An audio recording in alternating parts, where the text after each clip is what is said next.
Hello and welcome to this special edition coming your way from Nile TV International regarding the latest developments in the region and the war against Iran being waged by the United States and Israel, and of course the role of Egypt, including the political leadership under the tenure of His Excellency President Abdel Fattah al-Sisi and Foreign Minister Dr. Badr Abdel-Ati to be de-escalating the situation and ending the war. And to be shedding more light on this important topic and the latest developments and repercussions, I'm honored to be having with me over the phone Dr. Ahmad Mostafa, the international relations expert. Dr. Ahmad, thank you very much for being with us tonight on Nile TV International. Yeah, how are you, Mr. Muhammad? I think it was a good conversation that took place between the two presidents and the two head of the states because both of them, they wanted to de-escalate the situation. I think Mr. Sisi highlighted special issues concerning how to de-escalate and how to protect the region from other attacks. I think also he highlighted the relations between Egypt and Iran as one of the top three countries in the region. We know that Egypt, Turkey, and Iran, the biggest three countries in the region, and they have agreed to rule in this regard. Also, it was a kind of coordination in this effort and trying also to mediate just to de-escalate the situation, because Egypt from day one, they tried via whether Mr. President Mohamed al-Sisi or the Ministry or the Minister of Foreign Affairs, Badr Abdel-Ati, to do the same issue. Therefore, yes, I think the rule of Egypt is very honorable, and even the leadership in Iran, the last higher guide and the current higher guide, they already appreciated the role of Egypt, because Egypt didn't allow the ambulances or the airfield to be exposed by any troops or any forces versus Iran. And this is why Iran appreciates the role of Egypt so much, because Egypt was honorable and really adhered to its words in this regard. And Egypt will never allowed to, tarnish the sovereignty of any neighbor or sister country, whether it is close or a bit far, like Iran. Yes, Dr. Ahmad Mostafa, you went straight into the main subject for today and the phone call that took place between His Excellency President Abdel Fattah al-Sisi and his counterpart from Iran, Masoud Pezeshkian. President al-Sisi received this phone call, and of course we have seen the importance of the Egyptian role in the region and in mediation efforts. What does this say about the weight of Egypt in the region, in the Middle East? You've mentioned the big countries in the Middle East such as Egypt, Turkey and Iran, for example, in the region. What does this say about the bilateral relations between both countries and the role of Egypt within this conflict? You know, Egypt from day one of the escalation, she was trying just to mediate between, Iran from one side and America from the other side, because Egypt has a good relations as well with the United States, especially with Trump, the head of the United States. And they already submitted several solutions in this regard and just want to drag both parties just to come again to the negotiations. However, you know that the United States and Israel already trying to perish all the efforts of the diplomacy, and for the second time. It was not the first time. This is number one. And number two, the United States and Israel attacked civilian, targets, especially, the school or the elementary school in Minab, and killing more than 160 innocent Muslim girls over there. And the issue that made the situation getting more and more escalated and volatile, because it was not a strategic, place, as well as they continue to attack some civilian, of course, positions or sites, including and not limited to hospitals, even the Red Crescent, hospital and dispensary, things like that, tanks, energy or fuel stations, or tanks and so on. And he supports and he is persuaded that because it is America or Israel, they have the full right to do that, and the other countries, they don't have the right to retaliate. But as per the international law and Article 51, Iran did the retaliation because they have the right for the self-defense. Because, as we said several times before, you sit with me one time and you cheated me, and this is the second time to cheat me. how can I trust you? You start to violate everything between each other. And this is why Egypt, in the statements of President Sisi, he said that Iran didn't start, the escalation. It was America and Israel, and they have to bear all the consequences in that respect. But also, Mr. Sisi enforced on the matter, or stressed on the matter of just to keep the sovereignty of the neighbor and the sister Arab states intact, because some of maybe the attacks could reach some civilian targets in those countries and so on. That's the right. From the perspective of the Iranian side and as well as the American, no, these are, American lands. This is, it's a little bit complicated, but just we have to explain all of that before the audience just to understand the complexity of the sin.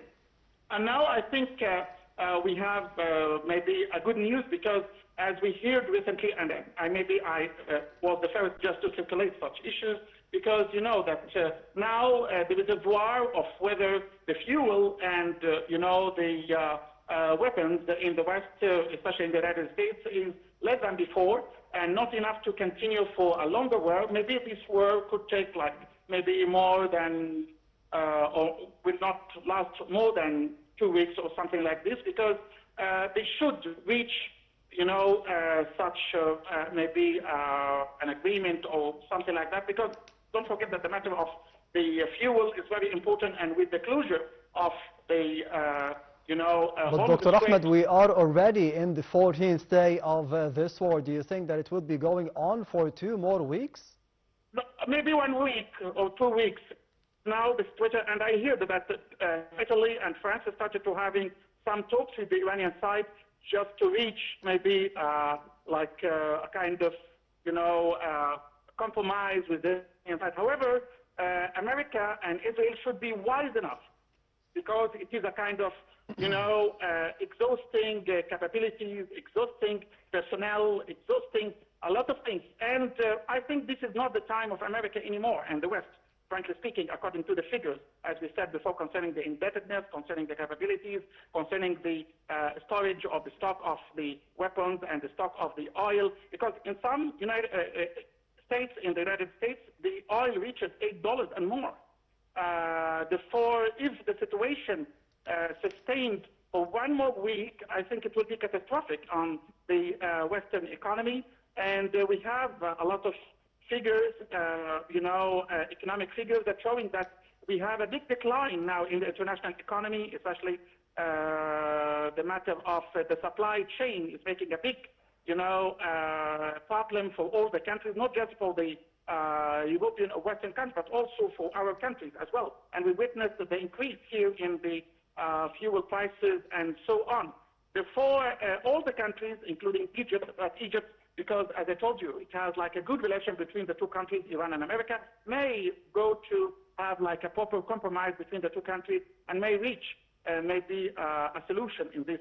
We hope so. We pray to Allah, especially in the last 10 days of Ramadan, just to have such a solution. Yes, if we return to the main focus and the phone call that took place between His Excellency President Abdel Fattah al-Sisi and the Iranian President Masoud Pezeshkian, one important point that was tackled by President al-Sisi was the full rejection of Egypt to the Iranian targeting and the attacks of Iran against the Arab countries, against the Muslim countries, against the Gulf countries.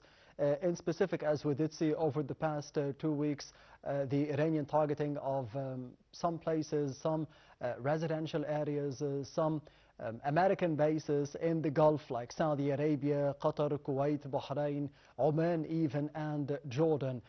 How do you see this important statement by President Abdel Fattah al-Sisi and the possible response by Iran, especially that in the past week we have seen the Iranian president apologizing for targeting the Gulf states, the states that have not participated in the war and have not supported it?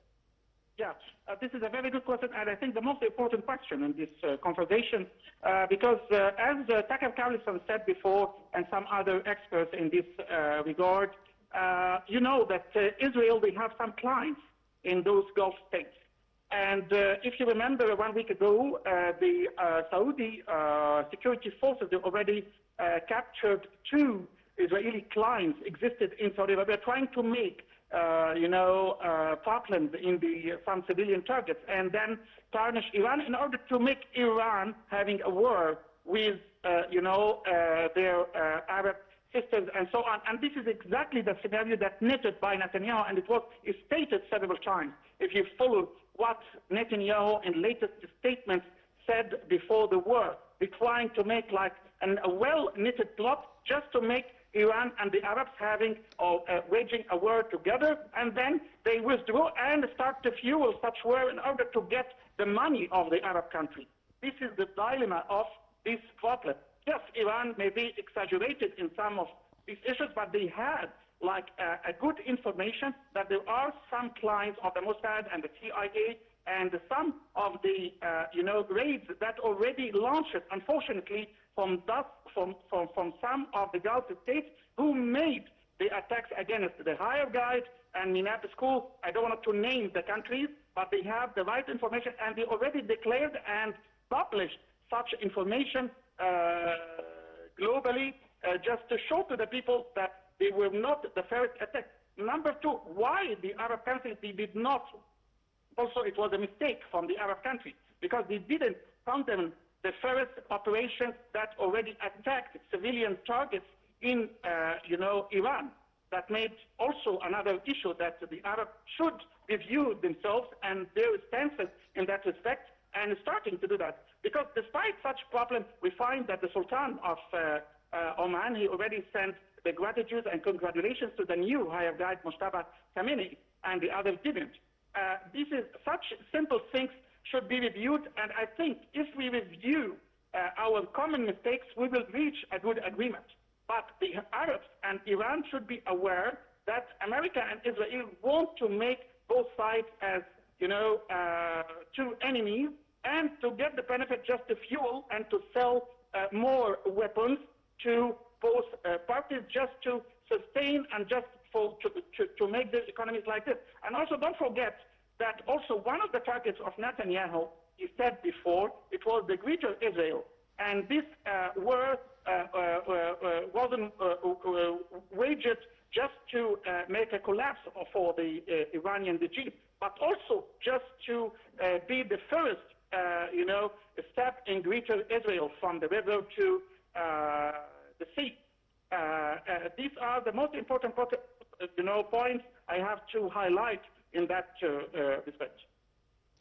Yes, we have a specific focus on the phone call that took place between President Al-Sisi and the Iranian counterpart Masoud Pezeshkian, and during the call we have seen President Al-Sisi also stating the importance of de-escalating tensions in the region, in the Middle East. What are the next steps? Who will be taking the next step? Is it Iran? Is it on the other side, US and Israel? Look, Egypt already trying to do something very fruitful in this regard, as well as Russia and China. But the problem is that if you look at the statements of the Israeli side and the American side, they want most of the time just to fuel and continue for nothing. Despite, if you have the figures now of the killed and the casualties of both Israel and America, they should stop it immediately. However, the atrocity and the arrogance, this is the atrocity and the arrogance of the West. And they repeat the same scenario of, if you remember, 1956, this tripartite aggression against Egypt. They're trying to do that. But to some point, especially this difficult and deficit economic point, they will stop immediately. Because, as I told you, no more weapons and no more fuel. And they will stop at this point. And also Russia, they're having also an upper hand in such matter, because Russia will sell the fuel with a double price, just to trim the fangs of the United States and its allies as well. The economy is a very important topic in this conflict, as you mentioned, Dr. Ahmad Mostafa, as we have seen the economic strain not just on the rest of the region, but even on the United States, on Israel, on the West, on Europe. So it is affecting everyone in the region. Even for the Gulf states, they have reduced the production of petroleum and oil in the past few days, in the past couple of weeks. So everyone is being affected. Do you think that this will be putting more pressure on the American president, more pressure on the U.S. and Israel to be stopping this war. Yeah, once the gallon reaching this $8 or $10 or something like that in some states, I think the American people will start to having like, standings or rallies or whatsoever. It is now between $3 and $4, I think? No, now in some states, it's ranging now from $3.5 to $8 in some others. In the closed states from, Texas, the producing or the oil producing states, it's a little bit like 3.5. But yes. In the far, states, especially in the north or in the west, it's reaching right now over the $8. Therefore, if the average reaching, for example, $5 or $6, it's a big problem for the American administration and for the American companies and so on, because it's going to make like more than a taxation. It will be occur to another, recession or a catastrophic or economic catastrophic issue in America that will make a big problem. To such extent, I think the American businessmen themselves, they will say and push Trump to stop it, frankly speaking, as well as in Europe, because as I told you in the first question, that now France and Italy trying to find a way out from this. Also we have, because Iranian, because of the American stance is very stubborn, as well as Israel. We found now Spain is having a good relations now with Iran because they already dismissed the Israeli ambassador. Now Spain can obtain the oil freely from Iran and their tanks on the Hormuz Strait peacefully. However, the Arab countries who still support the atrocity and the arrogance of the United States, they will never have, the same chance. And now I think after, the attacking of Abraham Lincoln, this, aircraft carrier, I think America, they have nothing and they should stop the war immediately. Yes. Speaking about the American situation, more specifically in the past couple of days, in the past week, to be more obvious, we have seen statements, of course, by the U.S. President Donald Trump stating that the war is nearly over, the objectives were met, they have had what they wanted, they got what they wanted from this war. On the other hand, we can see other conflicting statements from the other officials, like the U.S. Secretary of Defense, that the war is still ongoing, that we have not met our objectives yet. How do you see this conflict? Why is there this conflict between the officials of the American administration and the U.S. President, that sometimes it is nearly over, it is over, that they have destroyed the naval equipment of Iran, they have destroyed the installations of Iran within the country and outside of it, but the war is still ongoing. So what does this mean? When can it be over? The problem is that the selection of the administration, as well as some fanaticism inside the members of the Congress, if you review the statements of Lindsey Graham. And also, we don't know, because we had a previous slogan that America first, but now it's Israel first, which is a big problem for America, and it's making a big divide, even with the biggest generals in the Pentagon in this regard. Before the war, they warned him, we are not ready, because Russia exhausted us in the Ukrainian as well as Gaza, because Gaza and Ukraine are like ongoing wars and conflicts. And the generals already warned that we don't have the proper, armory just to go on in such war. However, he disregarded all of this, and because of the incitation of Higgins, who is against Islam, and he was caught at the bar saying we will kill Islam and Muslims, and he was questioned before one of the Congress legislators, and Lindsey Graham and so on. Unfortunately, a big country like America, I'm really astonished to find this low profile level of the politicians and the administration, and this is the first time in the history to find such low-profile, Yes. standard And of finally, administration. Dr. Ahmad Mostafa, because we have run out of time, during the phone call between President Al-Sisi and the Iranian counterpart, we have seen other statements by His Excellency President Al-Sisi stating that he is willing to be mediating. Egypt is willing to be mediating, to be de-escalating the situation. How do you see the efforts of Egypt to be mediating, to ending the conflict, as we have seen the efforts of Egypt to be ending the aggression of the Israeli occupation forces in the Gaza Strip or against the civilians in the Gaza Strip Look, in the past year? Egypt will, the presidency has, as I told you in the question one, he has a good relations between the two presidents. And also we have professional Ministry of Foreign Affairs. And if you compare Brother Abdulati to the most of the Western, foreign ministers, he's much better than them, collectively, frankly speaking. And it's not like a hypocrisy, but I'm just, I'm an expert in this.